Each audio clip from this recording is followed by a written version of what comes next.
The thing about interstellar expeditions was that they required an obscene amount of planning, triple redundant systems, and enough freeze-dried nutrition packets to feed a small army for approximately forever, which made it all the more impressive when Survey Team Delta 9 managed to lose every single calorie of their food supply in one spectacular malfunction involving a malfunctioning gravity stabilizer, a cargo bay door, and what could only be described as the universe's worst sense of timing.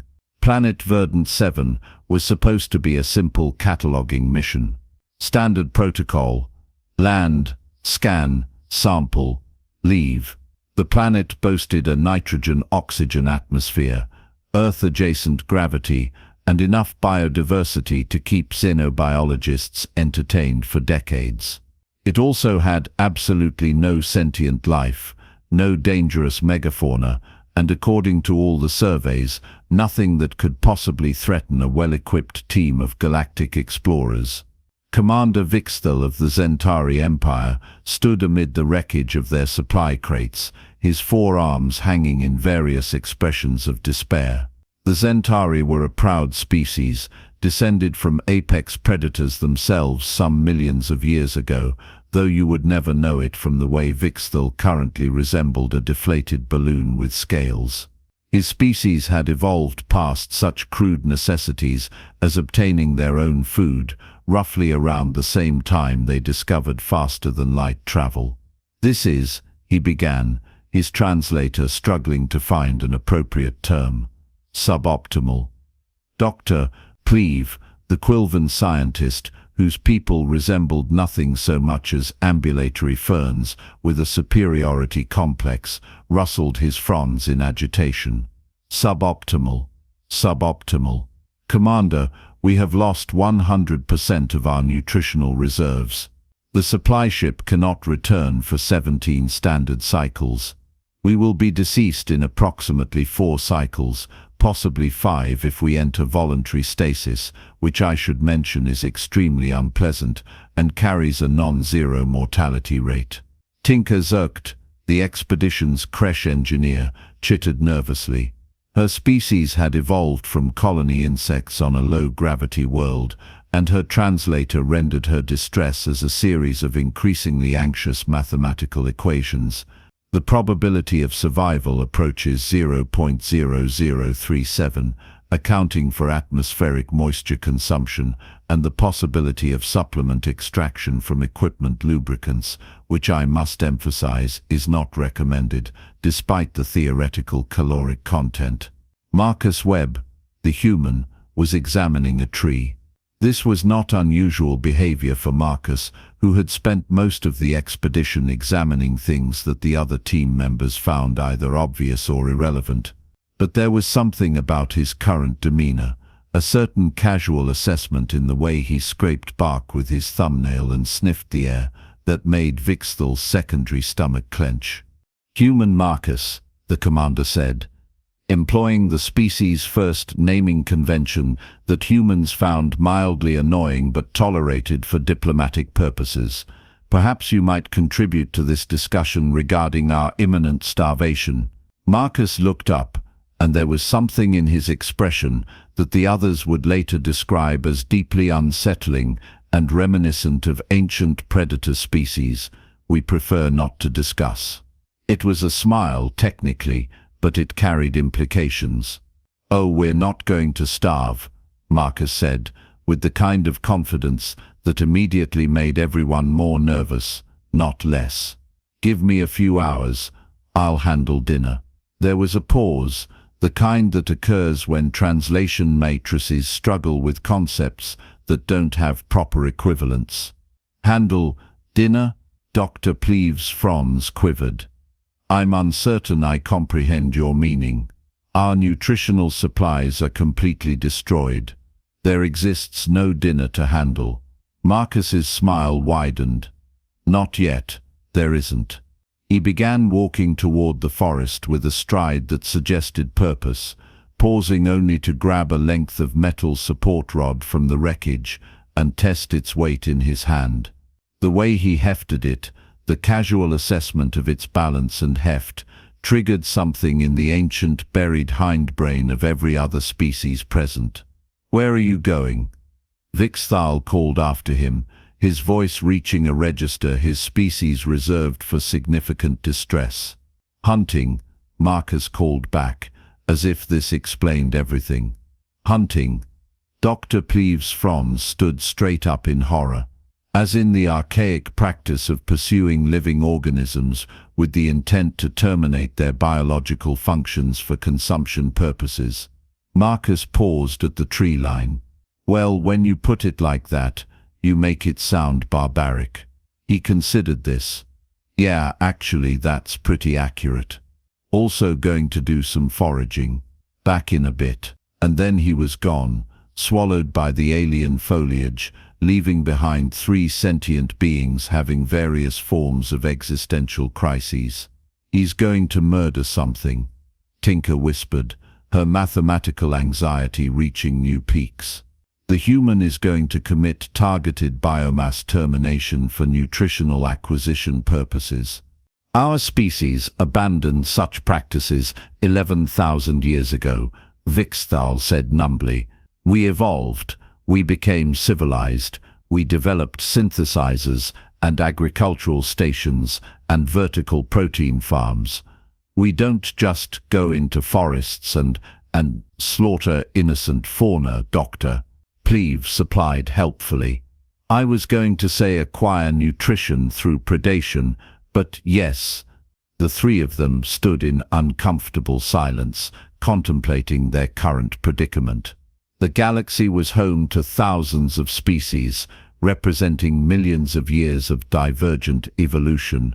Some were herbivores, some were filter feeders, some photosynthesized, and some consumed mineral compounds. But almost all of them, the civilized ones at least, had evolved past the necessity of personally killing their food. Humans, as it turned out, had not. "Do you think he'll actually manage to catch something?" Tinker asked after a while, her voice small. "The human species evolved as pursuit predators on a death world," Dr. Pleave said, accessing his databanks with visible reluctance. "Their homeworld is classified as a Type 7 hazard environment. They practice something called endurance hunting, where they simply chase prey until it collapses from exhaustion. They have forward-facing eyes, tool-using appendages, and an unsettling ability to adapt to virtually any environment. They also, and I cannot stress this enough, seem to enjoy the process." "That's horrifying," Vixthal said. "That's humanity," Dr. Pleave corrected. 2 hours later, Marcus emerged from the forest carrying things. The first thing was clearly deceased, though it had been alive relatively recently. It resembled a scaled rabbit with 6 legs and antlers, which would have been adorable if not for the fact that it was very obviously dead, and Marcus was carrying it with the casual ease of someone who had made it that way. The second thing was a collection of plants, roots, and what appeared to be fungal growths bundled under his arm. The third thing was his expression, which radiated satisfaction. "Dinner," he announced cheerfully, dropping his acquisitions near the camp's fire suppression circle, which had never actually been meant for fire starting, because who in their right mind would start a fire? Marcus would. Marcus absolutely would. "That was a living creature, Doctor," Pleave said faintly. "Yeah, the past tense is doing a lot of work in that sentence," Marcus agreed. He was already pulling out a utility knife, the kind meant for equipment repairs, and was doing things to the deceased animal that made Tinker turn away with a sound like a distressed calculator. "You killed it," Vixthal managed. "I mean, it didn't volunteer," Marcus said. "That's kind of how hunting works. Don't worry. It was quick, practically humane by human standards, which I realize probably isn't as reassuring as I meant it to be." He worked with practiced efficiency, And there was something deeply disturbing about how good at this he was. This wasn't theoretical knowledge or emergency training. This was muscle memory, the kind that came from repetition. The others watched in horrified fascination as Marcus field dressed the animal, explaining the process in a cheerful tone that suggested he was discussing weather patterns rather than systematic dismemberment. "See, you want to remove the organs carefully," he narrated, "because some of them are edible and some of them, well, aren't. This little guy is pretty similar to Earth rabbits, actually. Probably convergent evolution. You'd be surprised how many planets independently evolve something rabbit-adjacent." "I am currently surprised by many things," Vixthal said weakly, "and none of them are pleasant surprises." But Marcus was already moving on to his next concerning activity, fire generation. He gathered dried plant material with the confidence of someone who had done this before, which raised questions about human society that nobody wanted to ask. Using friction and a bow drill, constructed from materials that were definitely not meant for this purpose, he created embers. Then smoke. Then, horrifyingly, actual combustion. Hume-controlled plasma generation. Tinker shrieked, her species' term for fire. "It's very controlled, actually," Marcus said, carefully feeding the growing flames. "You just have to respect it. Fire's been humanity's friend for, 500,000 years or so. We're pretty good at this by now." The aliens maintained a safe distance of approximately 15 feet, watching as Marcus constructed an elaborate cooking apparatus using rocks and the metal support rod. He skewered chunks of meat, arranged root vegetables in the coals, and somehow produced seasoning from crushed leaves that smelled distinctly of something between mint and pepper. "This is insane," Dr. Pleve whispered. "He's applying thermal energy directly to organic matter." "It's called cooking," Marcus said, not looking up from rotating his makeshift spit. "Pretty revolutionary concept back in the day. Really changed human evolution. Cooked food is easier to digest, more nutrients, allowed for brain development. You know, the basics." The smell began maybe 15 minutes into the cooking process. It started as something unfamiliar, then became something interesting, and finally evolved into something that made 3 alien stomachs. Of varying configurations, suddenly remember they were empty. "What is that scent?" Vixthal asked despite himself. "That's the Maillard reaction," Marcus said happily. "Proteins and sugars breaking down under heat creates flavor compounds. You guys seriously don't cook anything?" "We have thermal processing facilities," Dr. Pleve said defensively, "for nutrient optimization and pathogen elimination." "Right, but do you season things? Make them taste good?" The blank looks he received were answer enough. Marcus shook his head in something between pity and disbelief. "No wonder you all eat nutrition paste. You forgot how to make food actually enjoyable." The cooking continued, and the smell intensified.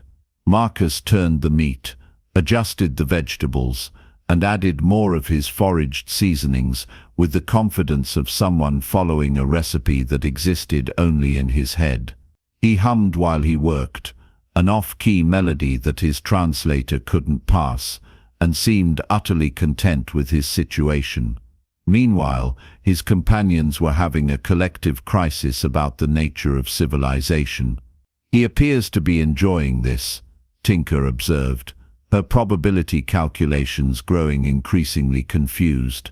"Humans have a concept called recreational hunting," Dr. Pleve said, still accessing his database. "They pursue and terminate fauna for entertainment purposes, not purely nutritional necessity.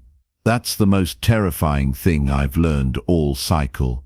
Vixthal said. "There's more," Dr. Pleve continued, his fronds rustling with academic horror. "They have entire cultural traditions around food preparation. Thousands of distinct cuisines. They write literature about it. They create entertainment media focused solely on thermal food processing. They have professional status hierarchies based entirely on who can apply heat to organic matter most effectively.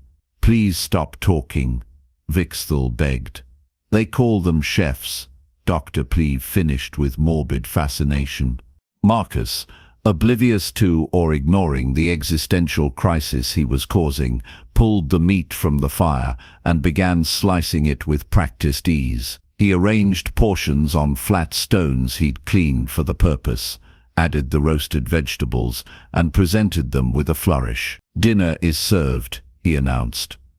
"It's not my best work, but given the circumstances and available ingredients, I'm pretty happy with it. Fair warning, it's going to be hot, both temperature-wise and probably spicy, because I'm not 100% sure what that green herb is going to do." The three aliens stared at the offered food with expressions ranging from revulsion to morbid curiosity. "You want us to consume this?" Vixthal said slowly. "I mean, that's generally what happens with food, yeah." "This was recently alive," Dr. Pleve added. "Everything you eat was alive at some point," Marcus countered. "Your nutrition paste doesn't spontaneously generate. It comes from biological sources. I just skipped the industrial middleman." "The texture appears irregular," Tinker observed, leaning closer despite herself. "That's called actual food structure," Marcus said. "Trust me, it's better than it looks." Nobody moved to take a portion. Marcus shrugged, took a piece for himself, and bit into it with evident satisfaction. The sound of his chewing was somehow both disgusting and tantalizing. "Oh, that's good," he said around his mouthful, which several species considered inappropriate dining etiquette. "The herb is definitely spicy, but it works. Little gamey, but that's expected. You guys are really missing out." Tinker was the first to break.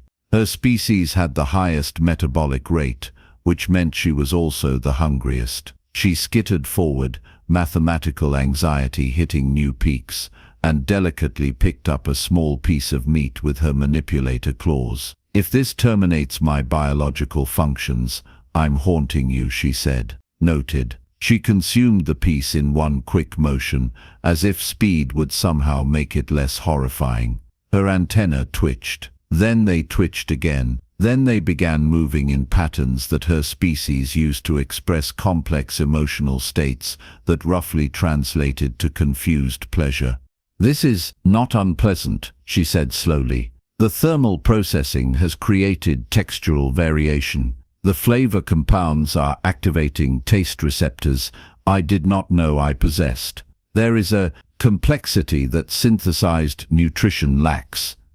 "It's good, right?" Marcus grinned. "I am experiencing sensory input that could be classified as enjoyable," Tinker admitted. "This is deeply disturbing on multiple philosophical levels, but also, I would like more." That was all it took. Dr. Pleve approached next, his scientific curiosity overriding his ethical concerns, followed finally by Commander Vixthal, who had abandoned all pretense of dignity. Approximately, when his stomach started demanding, he stopped being stupid and eat the obviously edible food. The meal that followed was unlike anything in the expedition's official records. 4 species, representing drastically different evolutionary paths, sat around an open fire, eating freshly hunted and gathered food prepared with techniques that predated spaceflight by hundreds of thousands of years. Marcus watched with barely concealed amusement as his companions experienced what he was pretty sure were their first actual meals rather than optimized nutritional intake. "This root vegetable has a sweet quality," Dr. Pleve observed, his scientific detachment crumbling. "And when combined with the protein, there's a complementary flavor interaction. That's called pairing," Marcus said. "Humans have been doing it forever. Food's not just fuel, it's an experience. Your species has an entire cultural dimension centered around consumption processes," Vixthal said. And it wasn't quite a question. Oh yeah, Marcus confirmed. Food brings people together. It's social, cultural, personal. My grandmother had recipes that were older than your star charts. Every human culture has its own traditions, techniques, ingredients. We don't just eat to survive, we eat to live. The distinction seems minimal, Dr. Pleve said. The distinction is everything, Marcus countered. You guys have optimized the joy out of eating. You turned one of life's basic pleasures into a chore. Tinker reached for another piece of meat. I am beginning to understand why humans are considered an unusual species. We prefer adaptable, Marcus said. The file I accessed used the term terrifyingly resilient. Dr. Pleve corrected. That too. As the meal continued, the questions began. They started cautious and grew progressively more bewildered as Marcus casually explained aspects of human existence that his companions found increasingly alarming. So humans still hunt for recreation? Vixthal asked. Some do. It's less common than it used to be. But yeah, fishing's pretty popular. That's hunting, but in water. You have combat sports where humans strike each other for entertainment. Dr. Pleve added, clearly cross-referencing his database. Boxing, mixed martial arts. Yeah. Also we have competitive eating, which is basically fighting but with food. Your planet is classified as a death world with extreme weather variation, tectonic instability, and aggressive megafauna. Tinker contributed. And yet we call it home, Marcus said with a smile. Actually we call it Earth, which means dirt, because humans have never been great at naming things. How did your species survive long enough to develop civilization? Vixthal asked, and it was a genuine question. Marcus thought about this while adding another piece of wood to the fire. We're stubborn, he said finally. We adapt, we cooperate, we figure stuff out. Yeah, our planet tried to kill us pretty regularly, but that just made us better at not dying. We learned to hunt, to cook, to plan, to work together. We turned everything that wanted to eat us into dinner instead. And we did it all while developing art, music, philosophy, and an unhealthy obsession with caffeinated beverages. That last part seems tangential, Dr. Pleve observed. You have clearly never experienced coffee, Marcus said. Which is a tragedy, but also I don't have any, so it's a shared tragedy. The fire crackled, and overhead the alien stars of Verdant 7 began to emerge in the twilight. 4 beings sat in a circle that would have been impossible just hours earlier, connected by the oldest of human traditions, sharing a meal. This is bizarre, Vixthal said, but he was reaching for more food as he said it. This is humanity, Marcus corrected. We're bizarre by galactic standards. We're also practical. While you guys were having a crisis about starvation, I was solving the problem. Not because I'm better or smarter, but because my species never forgot how to do this. We kept the skills, the knowledge, the instincts, just in case. In case you crashed on an alien planet and lost all your supplies, Tinker asked. In case of anything really, Marcus said. That's the human approach. Be prepared for everything, including the improbable. The evening continued, and the stories flowed as easily as the food. Marcus explained the concept of barbecue, which led to explaining regional variations in barbecue, which somehow led to discussing human tribalism and how humans would fight passionately about the correct way to cook meat while also cooperating to explore the galaxy. The contradictions seemed to be the point. As the fire burned low and exhaustion set in, Vixthal found himself contemplating uncomfortable truths about civilization and evolution. His species had advanced technologically, certainly, but somewhere along the way they'd lost something fundamental. The ability to survive without infrastructure, without support systems, without the comfortable certainty of supply chains and nutritional synthesizers. Humans hadn't lost that. Humans had carried their survival skills right into space with them, tucked alongside their starship manuals and universal translators. The morning sun of Verdant 7 rose on a scene that would never make it into the official reports. Commander Vixthal woke to the smell of cooking, which no longer triggered panic, just hunger. Marcus was already up, impossibly cheerful, preparing something he called breakfast that involved eggs from a bird's nest he'd apparently found at dawn, and some kind of root that he'd rehydrated overnight. "Morning," the human said cheerfully. "Hope you're hungry, because I may have overestimated portions." Later, much later, when Vixthal filed his official report about the expedition, he would describe the supply malfunction, the environmental challenges, and the successful completion of their survey objectives. He would note that the team had adapted to circumstances using available resources and that emergency protocols were successfully implemented. He would not mention the forest grill, the hunting, or the deeply unsettling realization that the most technologically primitive species in their group was also the one most equipped to survive when civilization's conveniences disappeared. He would definitely not mention how good the food had tasted, or how his three companions had, with varying degrees of reluctance and enthusiasm, asked Marcus to teach them basic survival skills during the remaining days of their expedition. And he absolutely would not mention the quiet conversation they'd had on the final night, sitting around another fire, when Marcus had laughed and said, "You know what's funny? You guys have faster-than-light travel, quantum computing, and artificial gravity. But you almost starved on a planet full of food. Makes you wonder what else you might have optimized away."